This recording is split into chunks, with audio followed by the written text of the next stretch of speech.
So yesterday I made a video talking about the best and worst signings from 2019 NHL free agency, and making that video it kind of got me thinking back to some other free agency classes. Now that it's soon going to be 2020 and this decade is coming to an end, I want to talk about the 10 worst free agency signings over the past decade. And as always, if you guys are new and have been enjoying the content, make sure to click that subscribe button and click the bell to turn on notifications so that you never miss a video. Starting the video off at number 10, I have Zack Parise and him signing a 13-year, $98 million contract with the Minnesota Wild. Now, I have Zack Parise at number 10 because he still is playing through his contract, unlike a lot of other players we're going to talk about in the video. So for that reason, I couldn't have him up in the top 5 or anything. But by the time this contract is over, it definitely could be looked at as one of the worst free agency signings of all time. Now, Zack Parise hasn't been awful for the Minnesota Wild. He really just hasn't lived up to expectations ever since signing that deal. He was a bona fide superstar for the New Jersey Devils, had a 94-point season, was the captain of that New Jersey team that made it all the way to the Stanley Cup final. But ever since signing in Minnesota, it seems like he really just couldn't stay healthy. He only played more than 70 games 3 times so far in his stint with the Wild, and the most points he's put up with them is 62. So again, he hasn't been awful for them, but the money and the term on this contract is really just not good. He's 35 years old and there's still so much time left on this deal.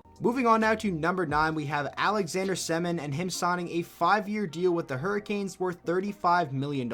Now, everybody knew how good Alexander Semin was. He had some amazing seasons with the Capitals alongside Ovechkin, but the question with him was never about the talent. It was more so about the work ethic and his actual drive to be the best player that he can be. And at the time that he signed this deal with the Canes, it was seen as a potentially risky move. The lockout-shortened 2012-13 season was his first year in Carolina, and he had 44 points in 44 games, and the following season 42 points in 65 games. Not a bad start to his career with the Canes. But the 2014-15 season is where things really went downhill, as he only had 6 goals and 19 total points in 57 games, and later in 2015 he would be bought out of the remainder of his contract by the Hurricanes. He did go on to finish his NHL career with the Montreal Canadiens, but things didn't really work out there, and now he's currently still playing in the KHL. At the number 8 spot, I have Ilya Bryzgalov and him signing a 9-year deal with the Flyers worth $41,880,000. And it's definitely safe to say things didn't work out for Bryzgalov in Philly. He had a couple good years, but was eventually bought out of his contract on June 25th of 2013. It didn't take too long for Philly to realize they made a mistake signing him to this deal. Bryzgalov hasn't been in the NHL for a while, and his contract is actually ending at the end of this season had it not been bought out. It's pretty crazy to think they gave him such a long deal. It's not like the cap hit was a ridiculous amount, it's just the term on this was very bad. It just shows you how desperate the Flyers were for a number 1 goaltender at the time. Moving on now to number 7, I have Nathan Horton. He signed a 7-year deal with the Columbus Blue Jackets worth $37,100,000 total. And I honestly feel really bad for Nathan Horton because he was one of the better power forwards in the NHL in the prime of his career, just signed a new deal, but it was injuries that really put an end to his career and were the biggest reason why this contract didn't work out. After signing this deal with the Columbus Blue Jackets, he would only play a total of 35 games for the team in the 2013-14 season, and he hasn't played an NHL game since. So obviously no one is really to fault here. You can't blame the Columbus Blue Jackets for wanting to bring a guy like Nathan Horton in. Again, he was one of the better power forwards in the NHL and was great for the Boston Bruins over the past couple of years before signing this deal. No one really could have predicted the injuries and predicted that he would only play 35 games for the team after signing such a long, lucrative deal. At number 6, I have Loui Eriksson, and like Zack Parise, he probably would be a little bit higher, but I will give him the benefit of the doubt because he is still playing through the contract right now. Eriksson signed a 6-year, $36 million deal with the Vancouver Canucks, an annual average of $6 million.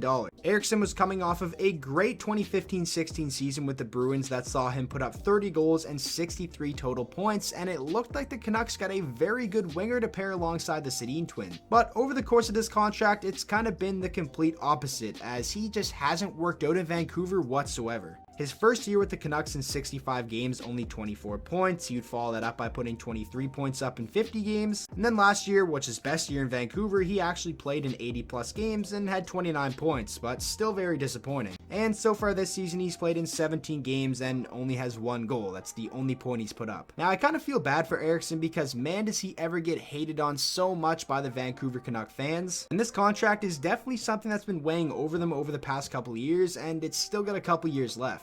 And now getting into the top 5, at the number 5 spot I have Dave Bolland, who signed a 5-year deal with the Florida Panthers worth $27.5 million back in 2014. Now even if Dave Bolland had came into Florida and played his best, this is still a very lucrative contract for a player like him. He was never a guy who put up a big number of points. His career high was 47, and that came in the 2008-9 season with the Hawks, well before he signed this deal with Florida. And before signing this contract, he was coming off an injury-riddled season with the Toronto Maple Leafs. So it really doesn't make sense to me as to why the Florida Panthers threw such a lucrative contract at him. Dave Bolland's first year in Florida was kind of derailed by injuries, as he only played in 53 games and had 23 points before playing his final NHL season in 2015-16 and putting up just 5 points in 25 games. It's definitely safe to say this contract was a huge bust for the Florida Panthers, and honestly I feel like the day they signed it, it was just doomed to fail. Next up, at number 4, I have Christian Ehrhoff, who signed a 10-year deal with the Buffalo Sabres worth $40 million back in 2011. Now it wasn't really the money that made this contract bad, because $4 million per season for a defenseman who just put up 50 points the year prior didn't look too bad at all. But when you sign a non-superstar caliber player to a 10-year contract, there's always going to be some risk involved. And of course, Christian Ehrhoff was never really able to replicate his play that he had at Vancouver with the Buffalo Sabres, and Buffalo eventually bought out the remainder of his contract on June 29th of 2014. And this was a deal that wasn't supposed to end till the 2020-21 season. That's next year, so this was a long-term contract, and Buffalo realized they made a mistake pretty early on. Moving on now to the number 3 spot. This one, as a Red Wings fan, kind of stings looking back at it, and that is Stephen Weiss signing a 5-year, $24.5 million deal with the Red Wings in 2013. At the time they signed him to this deal, the money really didn't look too bad, as it was just an annual average cap hit of about $4.9 million, and for what they thought Stephen Weiss could do, that definitely wasn't too bad. He was seen as a player who should come in and be like a solid second-line center for them, and maybe put up like 45 to 50 points per season. But that is definitely not what happened. His first year in Detroit, the 2013-14 season, only played in 26 games and had 4 points. He really struggled. And then the following year would prove to be the last of Weiss's career, as in the 2014-15 season with Detroit, only 52 games played and 25 total points. The Red Wings would then eventually buy out the remainder of his contract on June 30th of 2015. Ken Holland definitely for the most part of his career was a very good general manager, but man, in his later years in Detroit, he signed some pretty awful contracts, this being one of the biggest ones. At the number 2 spot, Leafs fans, you had to have known this was going to be pretty high up in today's video, and that is David Clarkson's 7-year, $36.75 million deal he signed with the Leafs. The annual cap hit on this contract was $5.25 million. Now, David Clarkson is definitely going to go down as one of the biggest one-hit wonders in NHL history, as the 30-goal season he had in 2011-2012 was kind of a fluke, it seems. But at the time he signed this deal with Toronto, a lot of people didn't look at it as awful, because the Leafs really just wanted to bring in anyone that could help the team, and a guy coming off of a recent 30-goal season, it didn't look too bad. But his career in Toronto was honestly just a disaster. It started off with a 10-game suspension because he jumped the bench in a preseason brawl, and the remainder of his first season in Toronto was just bad, only 11 points in 60 games, and the following year, 15 points in 58 games. He was then traded to the Blue Jackets in a 1-for-1 swap for the Nathan Horton contract, and the Leafs knew he wasn't going to play another game. And then David Clarkson would go on to finish out his NHL career with Columbus, playing his last NHL games in 2015-16. And now to finish out the video, I have Brad Richards and his 9-year, $60 million deal he signed with the Rangers in 2011. The annual average cap hit on this deal was $6.666 million. Now again, at the time he signed this, it didn't look too bad, but it's just the term that really makes this contract awful.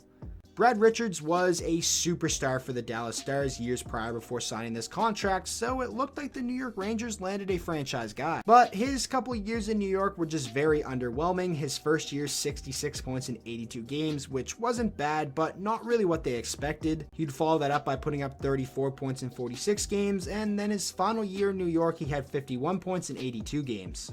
The Rangers would then buy out the remainder of his contract on June 20th of 2014. Had he have played through this contract, it would have been ending this season. Brad Richards would go on to finish his NHL career with the Detroit Red Wings in the 2015-16 season, a guy who has had a great career, but unfortunately when you talk about Brad Richards, a lot of people just bring up this awful deal. So that is going to wrap up today's video. I really hope you guys did enjoy. Make sure to let me know down in the comment section below, what are some of the worst free agency signings in your opinion over the past decade? If you disagree with any of my picks, make sure to let me know why. And with all that being said, thank you guys so much for all the support on the channel lately. I really do appreciate it. And if you guys enjoyed today's video, feel free to drop a like on it and subscribe to the channel for daily NHL content. And I will see you guys on tomorrow's video.